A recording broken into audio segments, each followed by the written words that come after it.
ছাগলকাণ্ডে আলোচিত সাদিক অ্যাগ্রোকে অনৈতিক সুবিধা দেয়া ও বিভিন্ন অনিয়ম দুর্নীতির অভিযোগে সাভারে কেন্দ্রীয় গো প্রজনন ও দুগ্ধ খামারে অভিযান চালিয়েছে দুর্নীতি দমন কমিশন দুদক।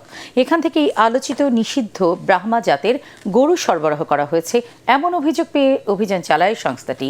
সাভার প্রতিনিধি শেখ বাশারের প্রতিবেদন, জানাচ্ছেন জাহিদুল আলম। ব্রাহ্মা জাতের গরু দেশে নিষিদ্ধ থাকলেও জাল কাগজপত্র তৈরি করে ২০২১ সালে আমেরিকা থেকে ১৮টি ব্রাহ্মা জাতের গরু দেশে আনে ছাগলকাণ্ডে আলোচিত সাদিক অ্যাগ্রো। সেই সময় কাস্টমস তা জব্দ করে পাঠায় সাভারের কেন্দ্রীয় গো প্রজনন কেন্দ্রে। পরে সুলভ মূল্যে মাংস বিক্রির শর্তে কর্মকর্তাদের ম্যানেজ করে ১৫টি গরু ফিরিয়ে নেয় সাদিক অ্যাগ্রো। তবে প্রতিষ্ঠানটির স্বত্বাধিকারী ইমরান মাংস বিক্রি না করেই গরুগুলো তার খামারে রেখে দেন। পরবর্তী সময়ে কুরবানির জন্য দাম হাঁকান কোটি টাকা। ৩টা গরু মিলেই বিক্রি হয়েছিল 2,৬০,০০,০০০ টাকা। ব্রাহ্মা জাতের গরুর বিভিন্ন তথ্য অনুসন্ধান, টেন্ডার জালিয়াতি সহ নানা দুর্নীতির অভিযোগ খতিয়ে দেখতে সোমবার কেন্দ্রীয় গো প্রজনন খামারে অভিযান চালায় দুদকের ৯ সদস্যের একটি দল। নিকট কিছু গরু পরে বিক্রয় করছে এই ব্রাহ্মা প্রজাতি।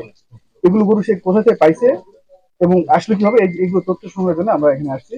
আমরা জানি যে এইগুলো গরুগুলো রমজান মাসে ইয়ে করে দেওয়ার কথা, মানে জবাই করে বিক্রি করে দেওয়ার কথা, কিন্তু এরপরে কিভাবে আসলো এটা আমরা তথ্য জানার জন্য আসছি এবং আমরা প্রয়োজনীয় তথ্য সংগ্রহ করছি এবং আমরা এগুলো যাচাই বাছাই করে পরবর্তী ২০২৩ ও ২৪ সালে পরপর ২ বছর প্রাণী সম্পদ সেবা সপ্তাহ ও প্রদর্শনীতে প্রকাশ্যে ইমরান ব্রাহ্মা জাতের নিষিদ্ধ গরু উচ্চবংশীয় গরু হিসেবে প্রদর্শন করেন।